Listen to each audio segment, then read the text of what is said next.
So I thought I would come and set myself right down here.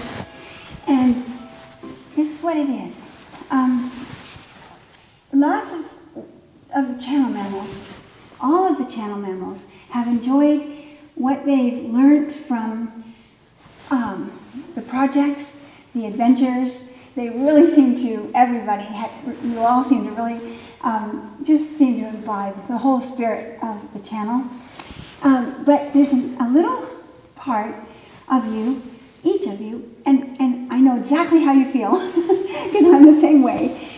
You want to come away with a spirit of an understanding that becomes bringing out what's already there with yourselves, but it kind of is a reminder, or it's something that just brings it out because of some funny little thing that got tweaked in thought. And that's really exciting, but it's also really fun to just turn on YouTube and learn something practical that you can really easily interpret into your own day-to-day experience. And that's what I usually look at YouTube for myself. I want to know the difference between these two screwdrivers. Or I want to learn how to do some kind of rope work. And I need somebody to lay it all out exactly. So I thought, I want to be that to you all as well. And I was just thinking about this video about the pews. First of all, I want to tell you that I'm not so extravagant as to want to have pews in my shed. That was not the idea. When the pews came here, it was because our church needed to have some place for them to go because they'd rearranged the whole design of the church. And these didn't fit with the design, these two pews. So to get them out of the church, we said, oh sure, we have a pickup truck. We have a huge amount of space upstate. We can just shove them up there. And we'll find out. We thought maybe on Yankee sometime we may turn the passenger deck into a theater, or some way we may be able to use them. And they're such beautiful, good, solid wood, good solid oak. It would be a shame for them to have to put them in a dumpster. So, and not that we have to be the savior of every piece of wayward furniture, but this was, a very personal relationship and a very practical possibility. So we cut them in half with a saw, us and the boat boy.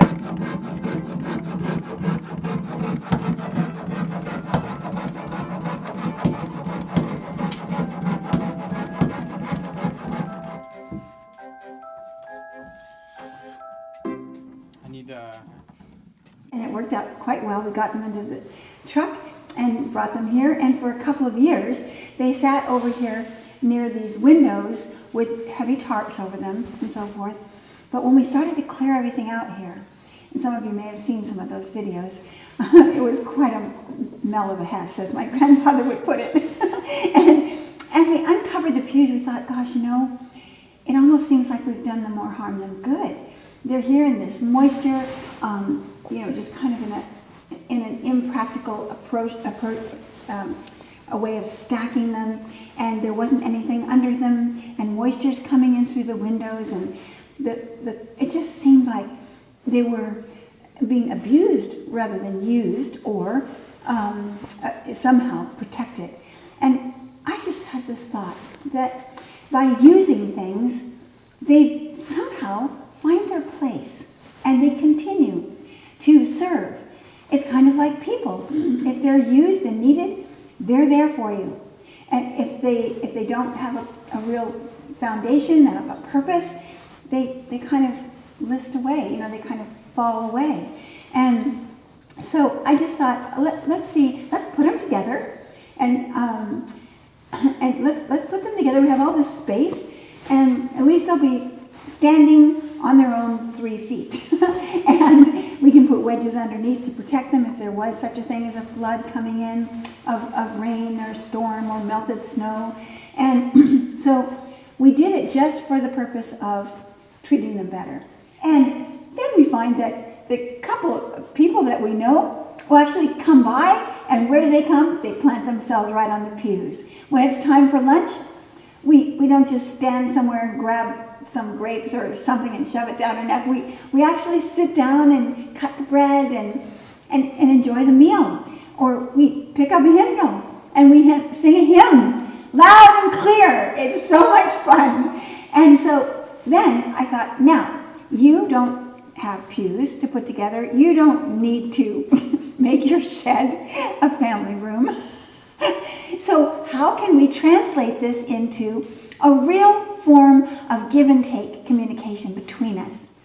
And what could I find that might mirror this idea of, instead of putting something to rest or into storage because you don't know what to do with it, you can't really throw it away, it was given to you by a relative, it's too precious, or you really do think you'll use it someday, or you want to give it to your children, or you just don't have, or you just don't want to bother throwing it out. There are a million reasons why you stow things, keep things, hang on to things.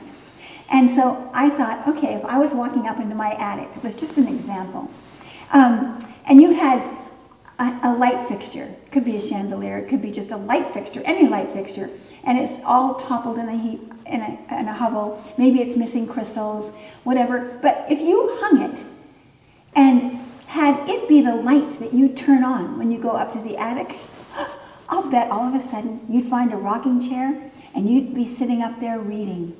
And all of a sudden that attic would become something special to you.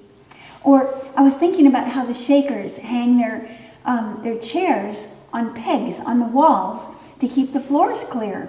Easier to clean, maybe to roll out quilt frames and have lots of space, and then you have family time later, or a church service that they might have there. And I thought, if you hung all the awkward bits of things on pegs on the walls in the attic or in the cellar, it would get them off. It would be using your airspace. I'm all for using airspace. And actually, when you start to use the airspace, you kind of find a sort of beauty in that. It's really fun. And you can have pulley systems for bringing things down, heavy things, or bringing them up. And so just thinking about that, I thought that's a practical application. Let's see, what other things come to mind? I thought of another funny thing. I thought about camping equipment in the garage.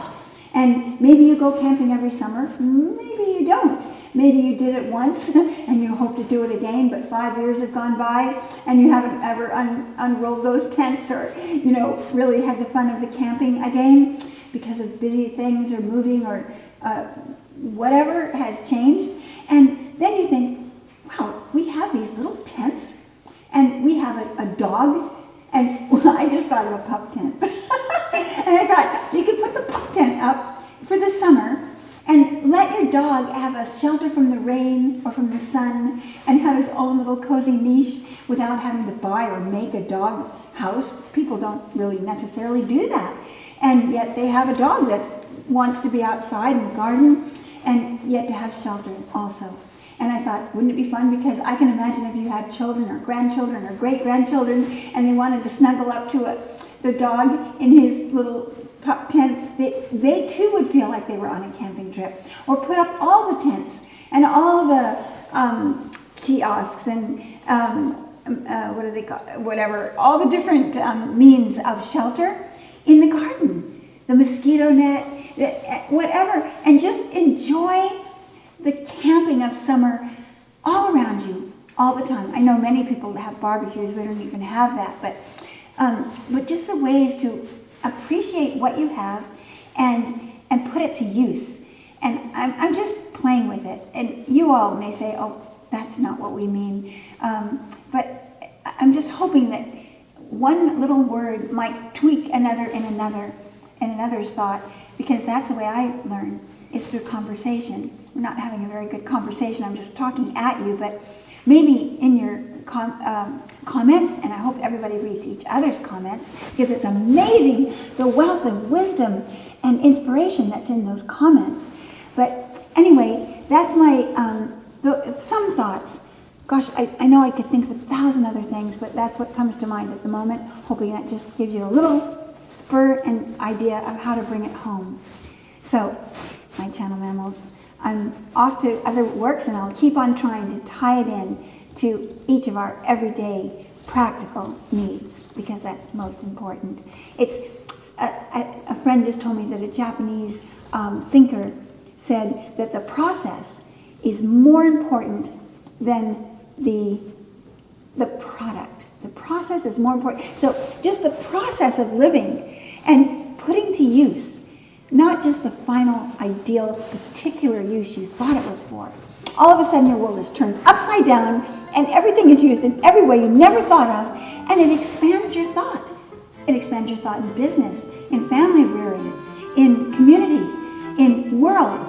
And we all grow through the funniest little things that we never would have thought would have changed and expanded our elasticity. I'll talk to you soon. Thanks for joining me.